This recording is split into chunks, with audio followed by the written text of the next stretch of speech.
Hello, everyone. Is mic working? Everything good? Live stream is going? Brilliant. Welcome, everyone.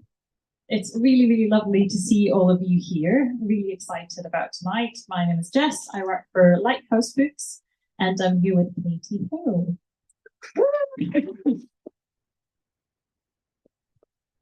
So I'm aware that many of you know Katie or know of Katie, but I'm still going to do a wee introduction, as one should, especially for the people maybe tuning in from elsewhere through the live stream. So Katie is based in Cumbria. She won a Northern Debut Award for her poetry collection, White Ghosts. She's a former MacDowell Fellow and winner of the Colette Poetry Prize, Munster Chapbook Prize, and Aesthetica Creative Writing Prize. Her short fiction has been longlisted for the BBC National Short Story Award. Her debut novel, My Name is Monster, was published in 2019.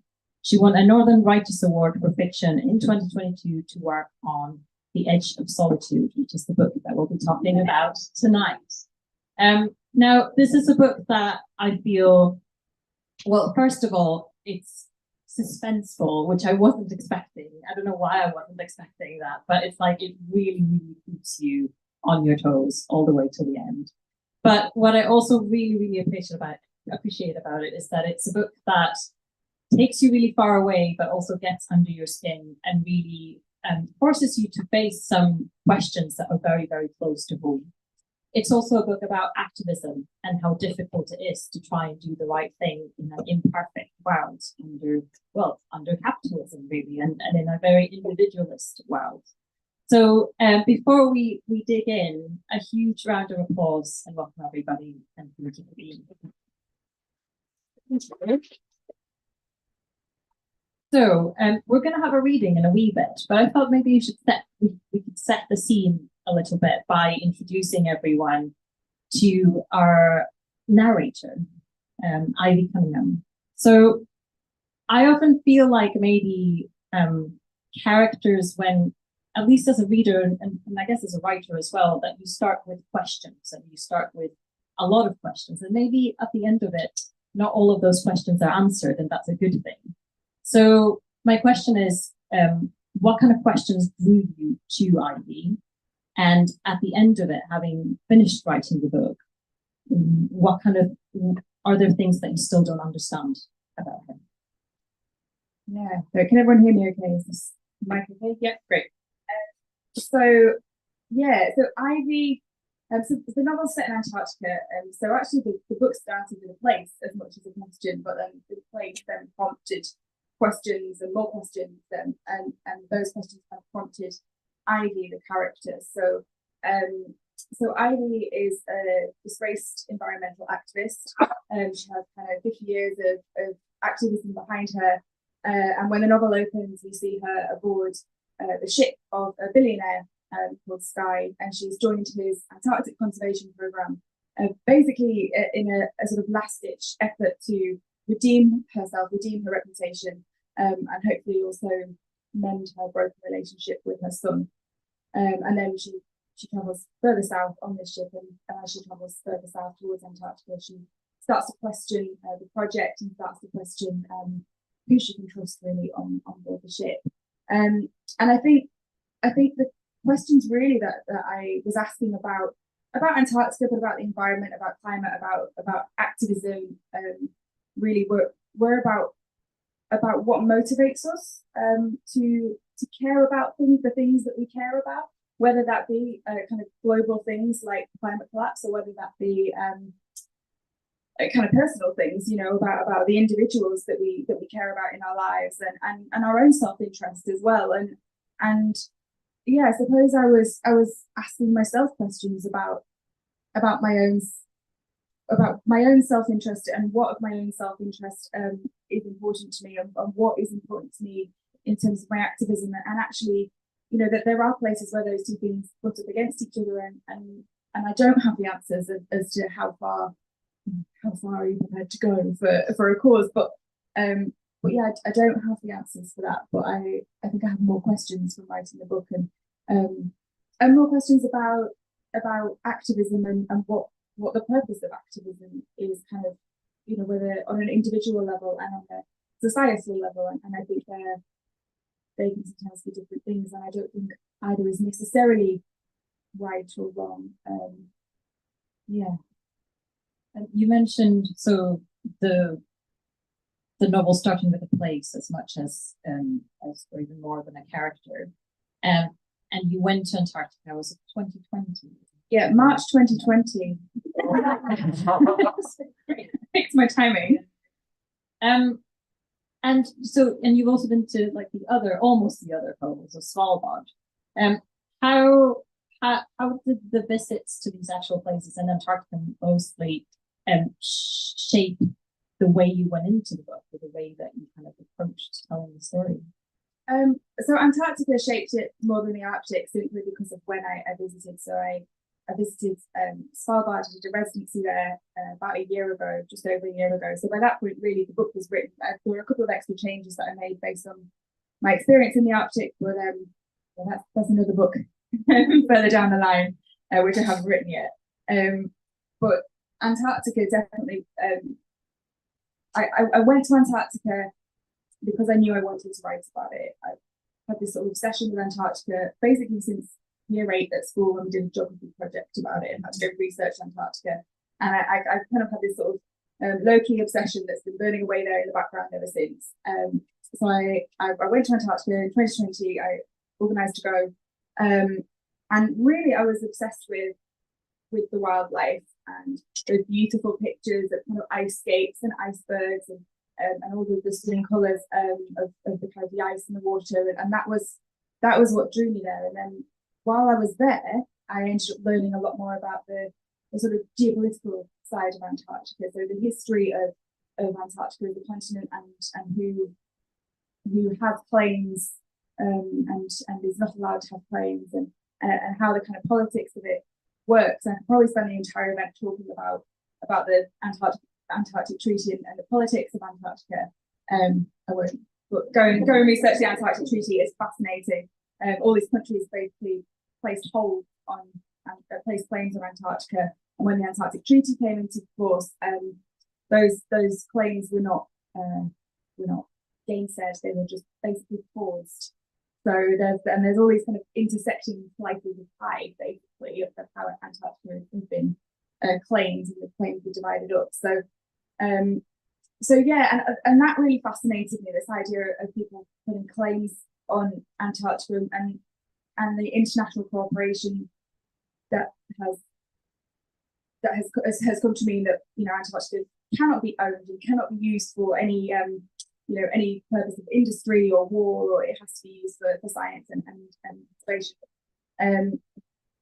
And yeah, what would happen if that ever broke down? So that was really the big shift that happens on that trip to Antarctica, was me moving from thinking of it as a kind of pristine wilderness, which obviously nowhere on the planet is a pristine wilderness, to thinking about it as a geopolitical space, and a space that is really interconnected with everywhere else on the planet. So there's a bit in the book where Ivy talks about the circumpolar current, which is the current that goes around Antarctica and basically governs all our ocean currents, and our weather systems and climate, and has a huge enough effect, and how connected Antarctica is to the rest of the world. And that for me was that was me the kind of shift, rather than thinking of it as a space, as kind of beautiful space over there to be looked at and admired, to really thinking about it as an interconnected space with everywhere else. I'm really interested to hear how, having like dreamt about the space since you were a child, and as it is with a lot of these spaces, and we just have these images, how did that actually match with the reality? And I'm thinking not just in terms of like it being this almost like surreal fairy tale land, but also in terms of climate change and like the things that we hear about it and the impact. What did you find yourself wanting to tell people? I wanted to, so one of the things that I really wanted to tell people was kind of, I felt robbed from me, because I really wanted to tell everybody about how amazing it was to be in a place where there were no aeroplanes. And that sounded, you know, in 2020, at the start of 2020, that was so amazing, and it kind of, it really coloured my understanding of Antarctica and the kind of remoteness of it. And then it came back and there were no aeroplanes anyway, so everyone got to experience that. But yeah, and also actually how much it rained. You know, there were a couple of days where it snowed, but yeah, it rained because it was warm relatively. You know, it was above freezing, and what really struck me was some of the other people on the voyage, and there were some amazing people on the ship with me. I think some of them are online tonight, so hello. And yeah, brilliant friends that I've made and kept in touch with. But what we kind of noticed as a group was some of the other people on the voyage who were very much visiting Antarctica as, well, I've been everywhere else, let's see where's in the brochure this year, darling. And I remember actually the day that I was really seasick, and I'm convinced this contributed to my seasickness, but they kind of went through these two couples at the table behind me, went through the gamut of political beliefs that I personally don't agree with. So they were talking about how wonderful Trump is. Then they moved on to immigration, and then they moved on to how global warming and climate collapse are not things, and it's all a conspiracy theory. And then in the same breath talked about, isn't it weird how it's raining here? I really thought it would have been snowing. And at that point, I had to run to my cabin. But yeah, so I think yeah, that was something I kind of wanted to tell people was kind of look. And I wanted to tell these people who were actually there with me, you know, as well as people who I spoke to when I came back, was yeah, just like open your eyes, you know, do the research, and I was looking up to find that out by visiting, but yeah, do the work, I guess. Yeah, I mean, that says so much, doesn't it, about how it's not just about what you see, it's about the narrative that you have with you when you see it. Will you read for us from the book? Yes, absolutely. Gives you that awkward thing of drinking water on stage. It's the worst thing you can do in your life. Thank you. Solidarity. Yeah, so I'm going to read a section from about a third of the way through the book. So the sort of present day of the book takes place en route to and in Antarctica. And throughout the book, we get sort of flashbacks to this kind of previous narrative of Ivy's life, where she's talking about her years of activism, her experience as an activist, and also her kind of downfall that's led her to be in the position where she is, you know, on this voyage. So this is the section where she's thinking about she's left her wife, her pregnant wife, free to travel to Antarctica on an expedition in her 20s, and this is her kind of the moment that makes her, I guess, and it's her thinking back on that moment.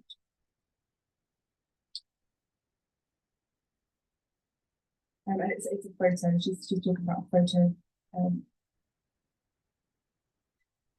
A wide expanse of sea ice stretches towards the distant peaks. In the foreground, an icebreaker bears down on it, all bolted metal, smeared and ocean-stained.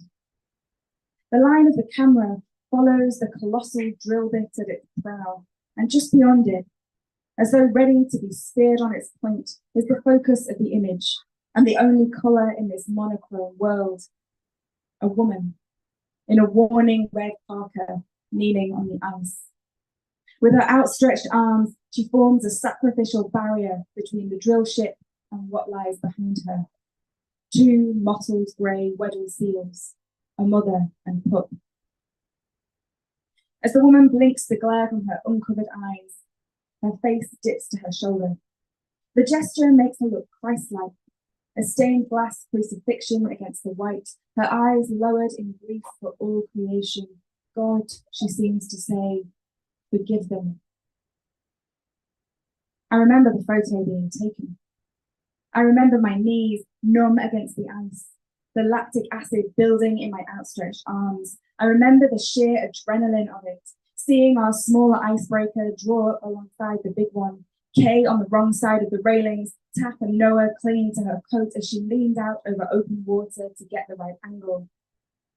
I remember afterwards, the seals adrift and safe, and me wrapped in a foil blanket, watching over Kay's shoulder as she flicked through the camera, breathless, her whispered. Of all the photographs Kay took of that incident in the Ross Sea, there were two she published. The first, with my head bowed, was the one that went viral, and the one that became the gesture of the movement that followed. The second was taken a split second later. Blinking away the ice dazzle, I had raised my head to glare at the oncoming ship, full of rage as the colossal drill bit bore down on me. The world saw both these images, but it was the sorrow and sacrifice that caught people's attention, and the anger which had driven it all was lost. And all the while, Bree was in a hospital in Boston, having an emergency C-section 7 weeks before her due date. As the shutter clicked, the first pain shot through her belly and down into her toes. Or, as the shutter clicked, she curled and cried out from the dog-haired back seat of the neighbour's car to save the cost of the ambulance. Or, as the shutter clicked, the surgeon methodically cut her open, and the midwife lifted our son into the harsh light of the theatre to drag his first wild, squalling breath into his lungs. Who knows? I was in and out of contact, and then there was the complication of time zones and the long daylight.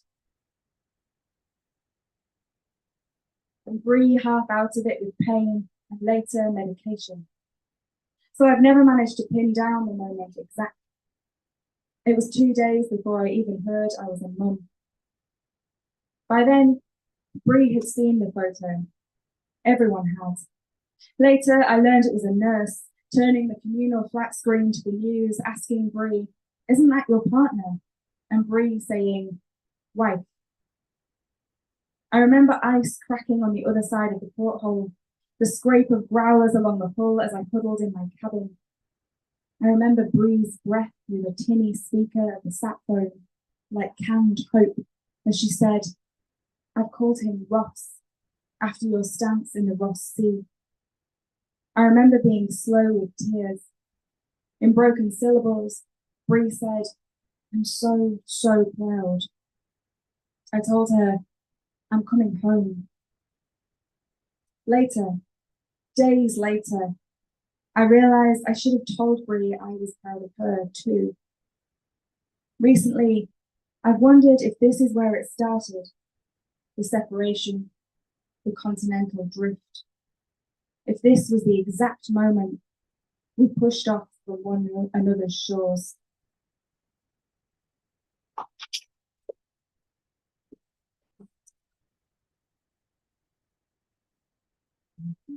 I feel like there's so much in this and that short excerpt to talk about. Let's maybe start, with the picture, and I think I don't know what it's like for all of you, but that picture just speaks so much to me about the way that activism is maybe viewed in mainstream media, and the way that it's used in social media, and the way that it can be co-opted even. That is in a very individualist way, and basically that the activist turned celebrity, really. So I would love to talk to you a little bit about that. Like, what are the risks that you're seeing at the moment in the way that even the word activist is used? Yeah, let's start there. Yeah. So something that I was really keen to explore within the book was this idea of why we act, why we what motivates us to take action in whatever way that might be, and the kind of the quiet action and the loud action that we can take, and how both of those things I think absolutely are valid, but are we encouraged through things like social media to take louder action over quieter action, and I was really I was really interested in that idea of actually, if you take action for selfish reasons, you know, if you take action in order to be seen to be taking action, does that devalue your activism? And I'm not sure it does. You know, you're still, even if you're doing it for selfish reasons, you're still doing the thing. You're still making the noise. But is it the best? You know, is it the best way to be an activist? I suppose. And in Ivy's case, she very much she is very much motivated by selfish reasons. I think she believes that she is motivated by a kind of greater good, and by a kind of I think she believes herself to be very altruistic, but she's a very selfish person. She's a very self motivated and ambitious person, and I think I was quite interested in making her someone that that sort of that did good things and started good movements, but was never someone who I guess she's never able to follow through. She's very much abandoned the project. I suppose it's a bit like being a writer, actually. You know, we've got to abandon the project and move on to the next thing. And I think she's always chasing that kind of that glory moment. This is her that moment that I just read is her kind of making, and it's the moment that sort of puts her in the spotlight, kind of accidentally, actually. You know, she's not aiming for the spotlight at that point, but it's just kind of thrown into the spotlight. This image goes viral, and then from then on, she's kind of craving that feeling and seeking that next opportunity to be something and to be somebody and to be seen to be somebody and to be seen to be doing and to be seen to be someone who's praiseworthy.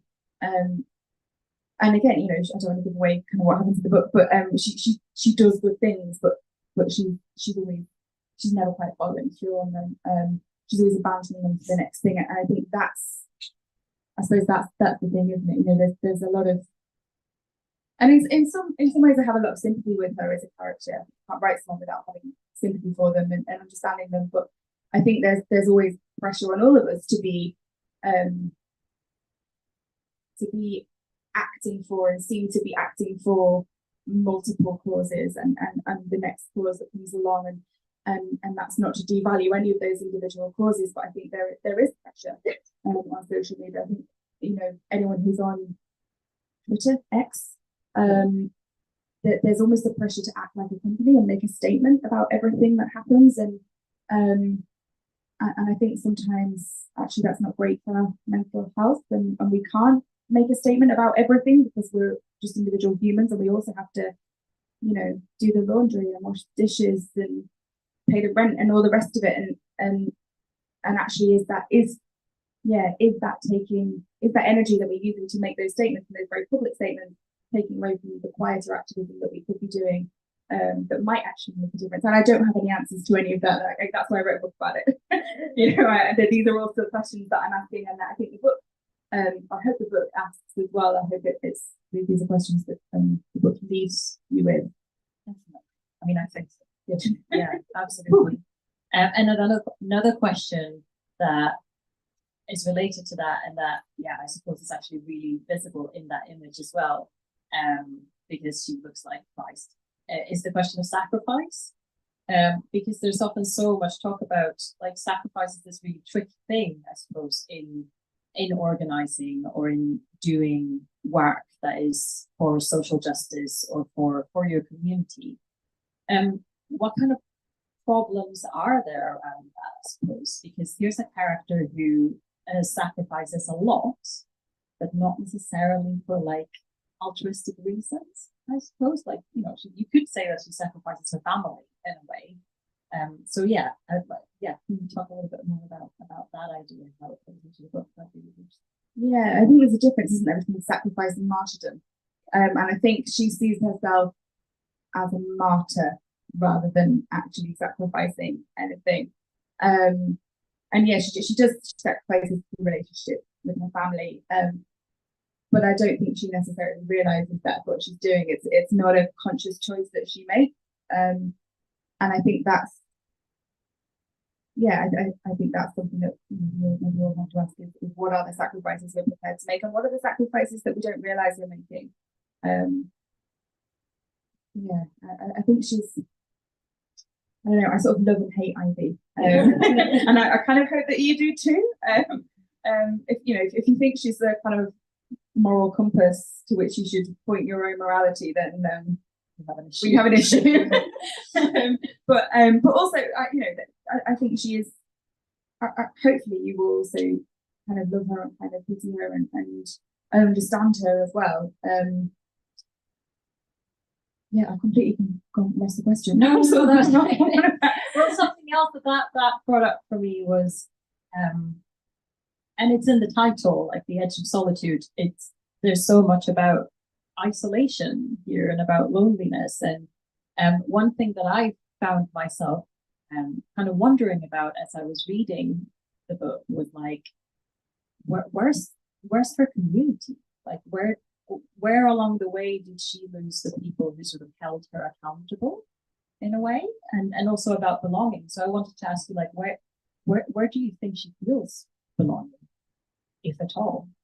Yeah, I don't think she does feel a sense of belonging. I think she's aspiring to a kind of new sense of belonging in the book. She's joining Sky Billionaires conservation project in Antarctica, and I think she sees that as her kind of new opportunity to belong to something and to kind of mean something, I suppose, as well. But yeah, and I think actually a lot of her belonging is with Bree, her wife. They have so my own wife and I were talking about their relationship yesterday over tea, and it's not based on us, don't worry. I hope I'm a nicer person than I'm being. But actually their relationship as well is quite needly. They kind of needle at each other and they are each other's community, but it's a difficult community. But it's that kind of very intense relationship, but also quite a difficult one. And so Bree is Ivy's community a lot of the time, and Bree really does support her a lot through the novel, through the kind of flashback bits of the novel. And yeah, and then as you heard in that section, they start to drift, and that's, I think, where that community starts to disappear, really. And also, I think Ivy, again, this is possibly one of her flaws, or maybe even her main flaw, is that she doesn't want to be part of a community. Actually, she wants to be at the front. She wants to be in the spotlight. She wants the limelight. So actually, she doesn't want to share glory. She doesn't want to share notoriety. She wants to be the one, and for a while in her life, she is. And it's that thing of, you know, having a long way to fall, isn't it? So yeah, I think she's very much looking for belonging. I think through the book. I think that's possibly her main driving force throughout the kind of present day section of the novel, is that looking for kind of glory and redemption, but really looking for human connection and belonging.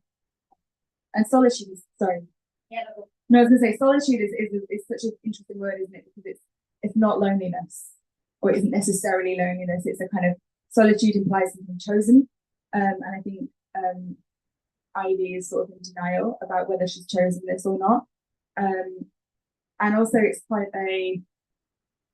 so again, my wife and I were talking about, when we were talking about the title, when I was choosing the title for the book, we were talking about the word solitude and how in nature writing, you often get this idea of this kind of solitary, usually white man striding across the landscape and complaining about how beautiful it is. And there's that, you know, that famous painting, Wonder in the Sea of Fog, which kind of encapsulates that idea. And actually Ivy, I think that's how Ivy sees herself. I think she sees herself as the solitary white man gazing out across this untouched, bleak landscape. And maybe that's some of her problem, is that individualism that she carries and that she has. I mean, that's interesting, because there's a few times in the book, you know, talk about, and that, I guess that's something that she has in common with the billionaire Sky, and they have this fascination with the explorers, the historical explorers, which all of these men. And what I didn't know, the Shackleton was called the Boss, which is yeah, interesting. A mark of respect. I don't think it was, as far as I know, it wasn't a title he gave himself. I think it was something that is, yeah. But yes, still, it is interesting, isn't it? So I like what was your relationship with these kind of figures? Because you said that you were interested in the Antarctica since like a young age. So yeah, what was your relationship with that kind of figure, like the explorer of the Golden Age?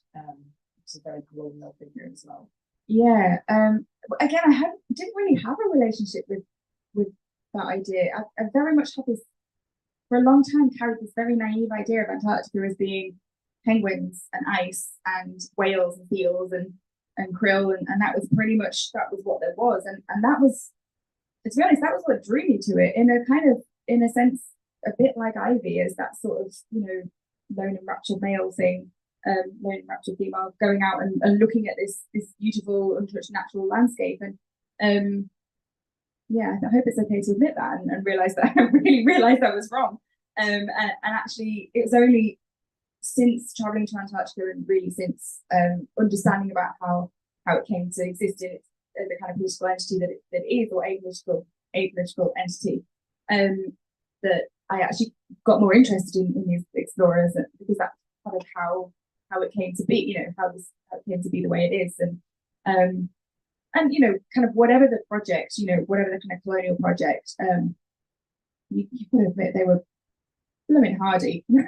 I mean, they were some incredible feats of just human endurance and human voyage. I mean, Shackleton, I'm sure many of you all know the Shackleton story. If you don't, go and look about Shackleton, because it's mad what they did.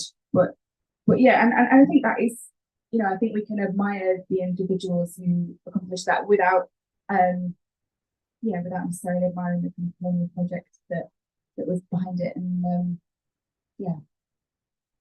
so I think I've become more interested in those characters since, and then obviously, and it's less complicated in Antarctica than it is in the Arctic, because nobody lives in Antarctica. There was no population there before seal trappers and whalers went and started to exploit the natural world. Is there, unlike the Arctic, whereas there are and have been forever people living in the Arctic, and so the project there is slightly different, and has a very different feel to it, I think. It's not like with the Northwest Passage stuff and stuff like that. I wonder if we've got time for another little reading. I think that'd be really nice if you're up for it. It's going to be a shorter one to get more of a flavour of it. Okay. So I'm going to read from the very start of the book. So if you buy a copy, you can skip the first page. So it opens in the Beagle Channel. Let's start with the whales, shall we? Humpbacks, both of them. Her mother shielding her calf, drift net scars across her back, white like spider webs. There are the whales, and above them there is me. Half dizzy from too much air, I lean out over the railings as we hold our course along the darkening channel. Below the shadow of the mountains, in the oil-slick slipstream of the ship, are the whales. I watch as they follow their own breaths to the surface. Miss Cunningham, if we start with the whales, we also have to start with the man. Stoic, metallic, giving nothing away. He does not look at the whales or the mountains or the sky lit blue and gold at the back of them. He's dressed all in black, a touch of grey peppering his temples, and so still, so indistinguishable from the painted ship, I'd already forgotten he was there. From across the water comes the ring and clatter of minerals being docked, of consumer goods being loaded in their place. Underneath them, a barrage of warning calls, echoing like the cries of frantic birds. The whole northern shore is a castle of concrete docks and siding, jetties that bristle out into the water. Against the backdrop of blue mountains, lit drones circle the shipping containers like fireflies. And close enough to make out the Inchitech logo plastered across the containers, corrugated sides, far enough that the dock workers are thumb smears as they dodge the swinging mechanical arms. When I was last here 50 years ago, I was told they called this place the end of the world.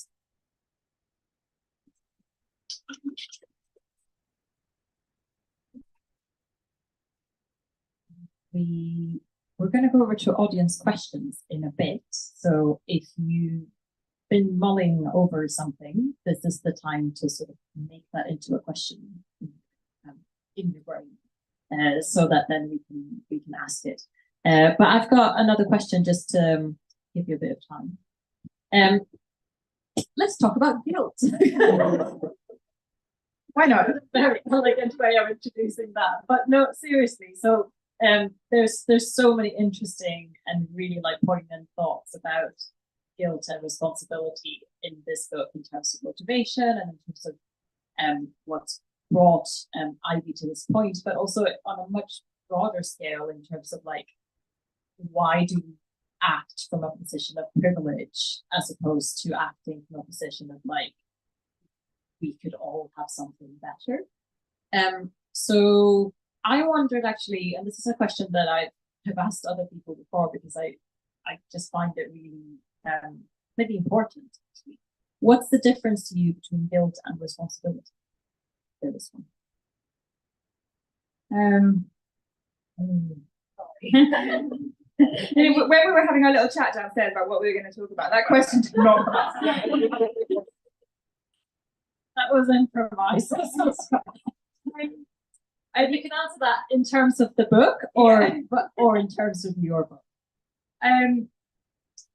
So a book is never written in isolation, is it? It's always a product of everything that's going through the writer's head and everything else the writer is working on and has worked on. And while I was writing the novel, I was coming to the end of in the kind of final stages of working on a poetry collection, which came out last year. It's called White Ghosts, and is about whiteness, and it's about my own family's history of slave ownership in the US, and it is about kind of wrestling with those questions of kind of guilt and responsibility, and writing out of guilt, but actually guilt not being a place of I can't remember the name of the writer now who talks about this, about guilt. Guilt not being a useful place from which to act. Is it? Okay, great, thank you. It's always useful when someone can talk about give you your quotes for you. And talking about actually, we can't wallow in guilt, and wallowing in guilt does not actually achieve anything, and it's kind of first step, I think. So for me, guilt is a kind of first step towards taking responsibility, I suppose, and in the actual Solitude as well. That's where Ivy falls down. She's great at owning guilt, and then she her wife Bree coins a term, which Ivy then claims as her own term, a guilting as a physical object you kind of almost pour your guilt into. So she talks about, like a necklace. You wear a necklace to acknowledge your guilt about something, but then it's gone. Then it's gone from your body.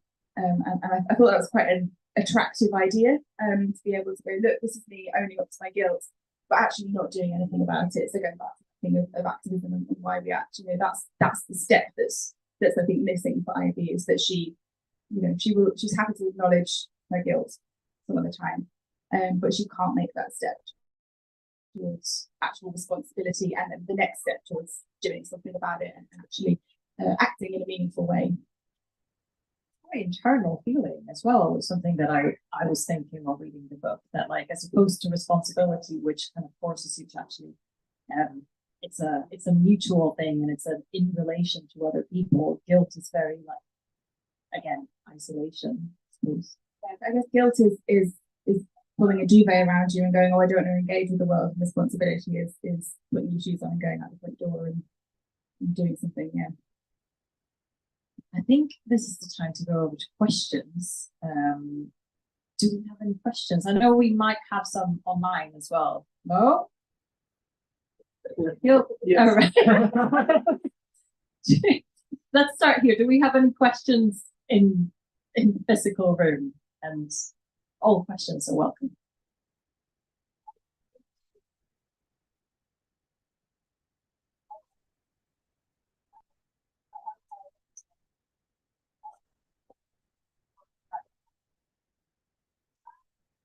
Yeah, so I just kind of repeat the question for people online, but that's okay. The question is, yes, the question is about I'll get it right now, haven't I? About the guilt and the idea of a guilting as being an external thing, and whether that has a link with social media and performative activism online. Yeah, I think absolutely. I think, you know, how easy is it to tweet about something and call it a day? You know, to tweet about whatever it is, whether it's climate collapse, whether it's Gaza, whether it's the election, whatever it is, and feel like you've done your work, and because you've spread the word, and you know, obviously there is absolutely a place for that, and I think there is a place for talking about things and raising the profile of things, and that's kind of why I wrote the poetry collection as well. You know, it was something that I felt like white people ought to be talking about, but that's not the only work, you know, especially given that, as we all know, mostly when you are talking on social media, you are talking into your own echo chamber anyway, so you're likely to be talking in the majority to people with similar viewpoints to you anyway. So yeah, I think there is a performative nature to social media. I think it can also be useful, but there is definitely something there in terms of that, equating those two things. Yeah, and I don't know if that was necessarily conscious when I was writing the book, but yeah, definitely. Thank you. Do we have any other questions on the back? Hi. Do you feel that writing this book has helped you in any way? So something that I've noticed I've been feeling more and more is climate grief. Do you feel that writing this book sort of engaging in such a granular way with like both the issues and the response to these issues, you feel like that's helped you find a way to move forward? Yeah, so the question is about climate grief and about whether writing the book has helped me find a way to move forward from climate grief. I don't want to say no, because then none of you will buy the book because you think it's going to be really miserable. I promise you, it's not a completely miserable read. I think in obviously in writing all these characters, you know, I've got to know them really well, and I've kind of dug into them and dug into their motivations and what their potential is, both for good, you know, and for not so great. And I think what actually has really struck me, kind of looking back at the book now, is how much every single one of these characters has the potential to do good. And there is absolutely a possibility. I don't want to give away the ending, but I feel like there is no, don't give away the ending. The book legit no. Yeah. I think there's absolutely a possibility that good will come out of this novel. I mean, hopefully in the real world as well, not just in the world of the book. But yeah, I think climate grief is a really interesting one, and I think it's difficult because I think it ties into that notion of guilt as a debilitating emotion, and also a very natural emotion. You know, talking about guilt as that urge to pull the duvet around you and feel sorry for yourself, and it's quite a self-centered emotion, but that doesn't mean that it's a bad thing. It doesn't mean it's an unnatural thing. Of course, it's natural that we should feel guilt, and of course, it's natural that we should feel grief. And I think grief is something that you kind of have to, I guess we have to live with. I don't think it's something that we get over or kind of move through, but I think it's something that we really live with and that we work alongside. And I think that's true of climate grief. For me personally, anyway. Obviously, everyone's experience of grief, of all kinds of grief, is different. But yeah, for me, it's something that we have to work alongside.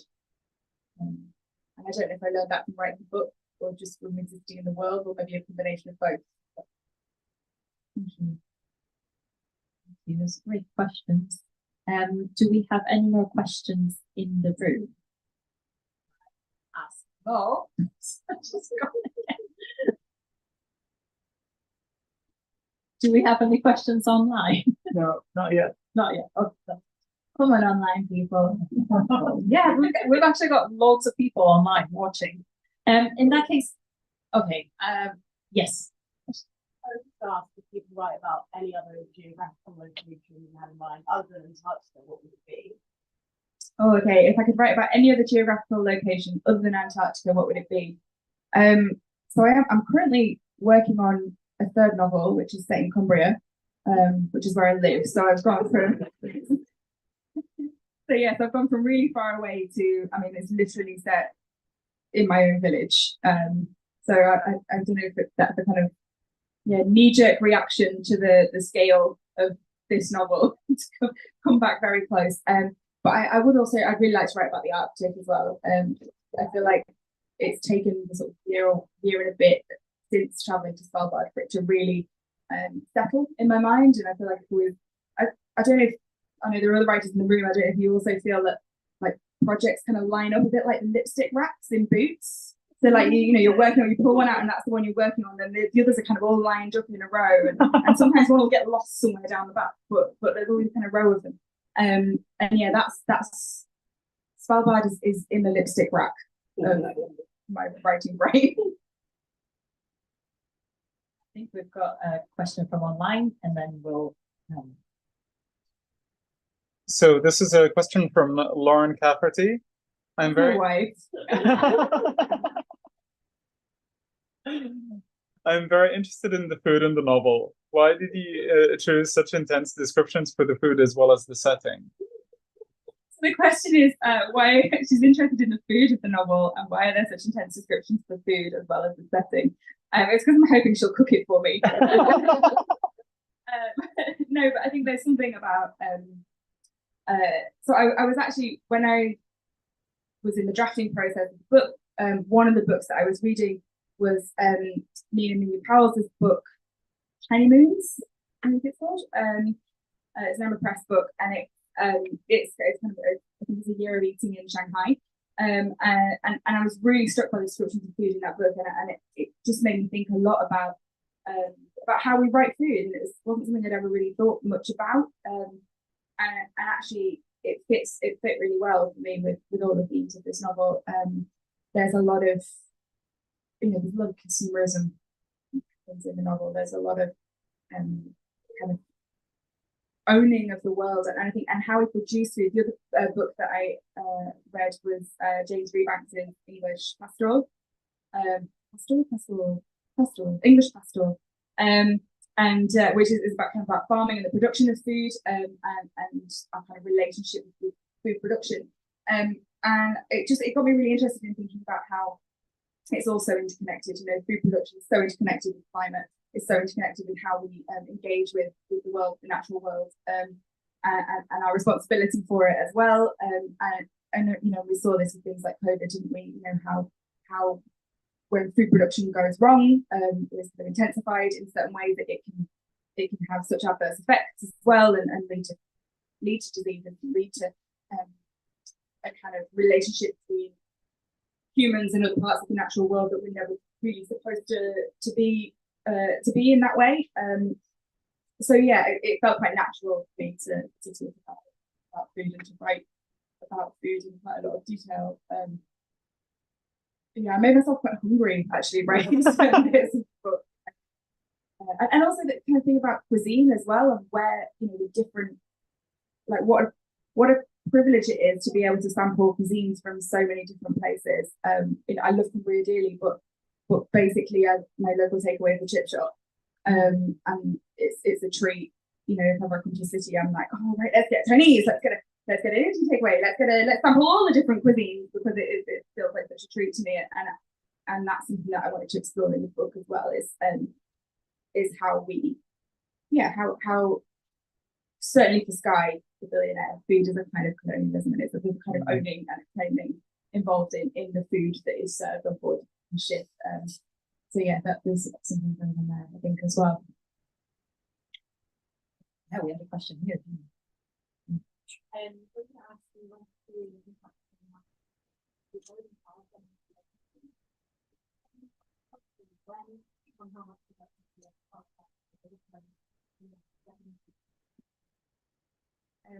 yes, the question is about whether so I travelled to Antarctica in March 2020 and whether I had the idea for the book before I went, or how much of the book I had an idea for beforehand.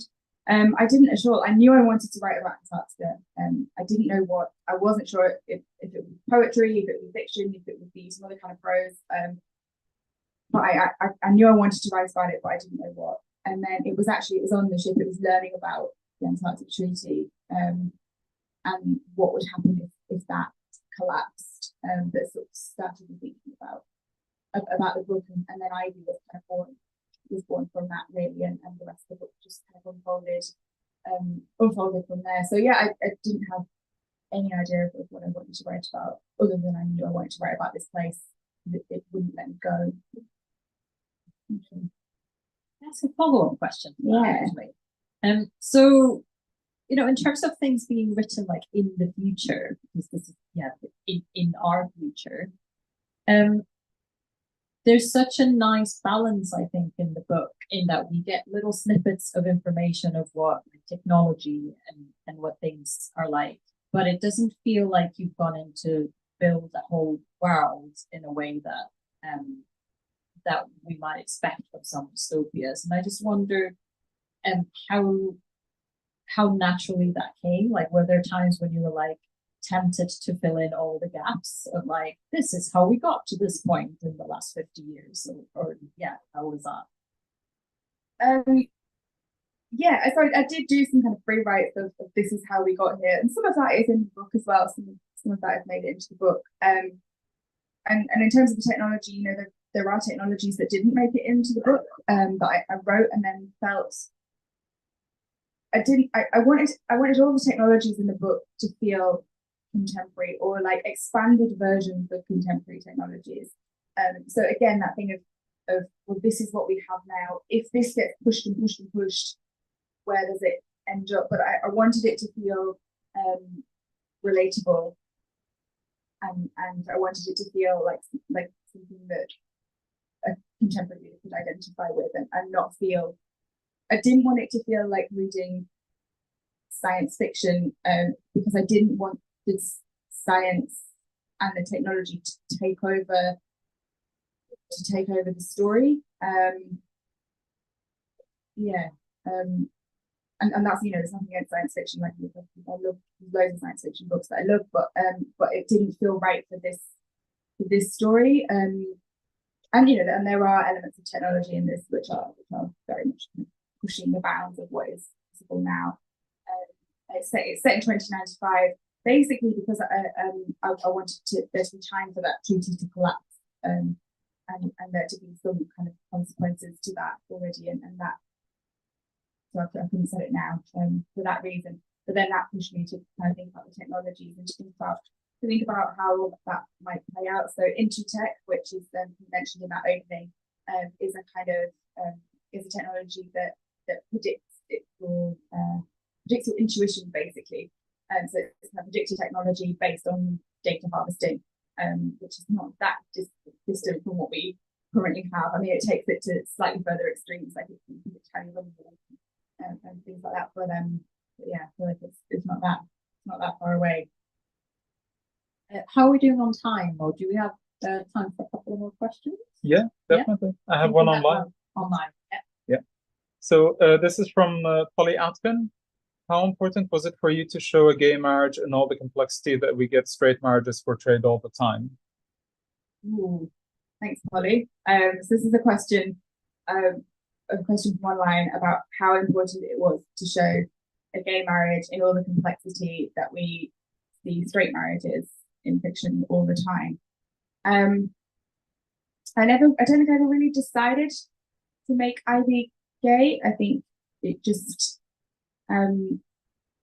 it just felt right that she was.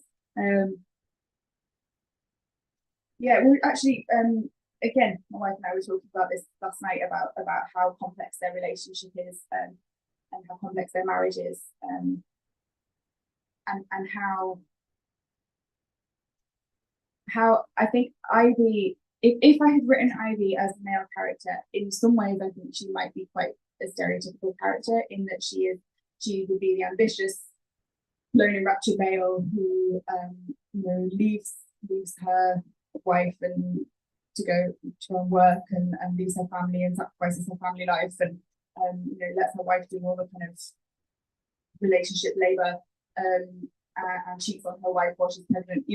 There's a stereotypical male version of Ivy. And I think there's something quite interesting happens when you take that stereotypical character and make them a queer woman that actually, even though it shouldn't change how we view that character, I think it does I think it changes the character because it changes how society views her and what society expects of her. And I think society expects, there are different social expectations, don't we, of we see these successful women. There was a great article about Taylor Swift, wasn't there, recently, of someone saying, she's a terrible role model for children because she's still married and has no children at the age of 34. And I think, okay, so does her boyfriend. He's also unmarried and has no children at the age of 34, but there's no articles written about that. And I think there are these expectations of women, particularly in relation to family life. And I think that was something that I found quite interesting playing with Ivy in her role and how that affects her downfall and her career. And again, I won't spoil it for you, but yeah, I think it's quite important. It became quite important for me that she was a gay woman in a gay marriage. And we see little snippets as well of their relationship, kind of, and how it's viewed by other people and them interacting with other people in the world as a couple. So we see little snippets in their process of trying to get pregnant, for example, and the kind of the way that they interact with doctors and the way that they're treated just ever so slightly differently, and the kind of sort of a wrong-footedness to the way that people interact with them. I don't know if that answers Molly's question. Hopefully it does. I was going to say that she's also an older woman, which I was really excited about. She's in her 70s. Yeah, right? she's 75. Yeah, and the fact that you read about a queer woman in her 70s who's like wanting to reignite her career or like to come back on the world stage. That in itself feels quite punchy, in a way. And obviously you can't learn anything about aging except by aging. But what did you feel like you learned anything from writing a character that's in her 70s? Yeah, I mean, so the reason that the main reason that she started out being in her 70s was because I knew I wanted to write about this moment kind of post downfall. So often the stories that we hear and we kind of think about sort of tragedies that lead up to the downfall. So Macbeth is the obvious example. We see him go from being a good guy, but then his flaws getting in the way until, and he's acting on it until eventually he dies as a result of it. Sorry, people don't know the story. Spoilers. And actually, I was interested in okay, so you've gone through that, you've acted on the tragic flaw, which is ambition and this need for glory, and then after you've acted on that and after everyone has turned against you, where do you go from there? And because you still have that flaw, that hasn't gone away, that part of your character hasn't gone away, and you want to do the work to redeem yourself and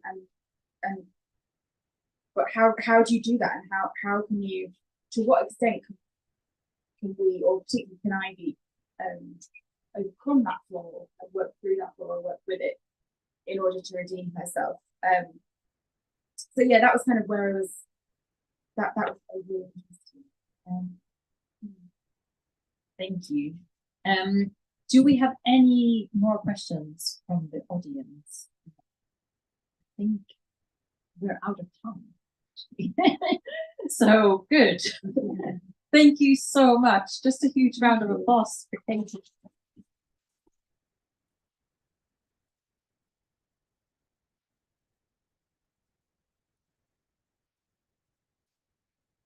You can get your book signed. So yes, there are books at the till, I think, and here I think might be a good spot. No, where? Through the back. Okay, through the back. Right. Yeah. Mo knows better. But yes, so we're going to put Katie over there.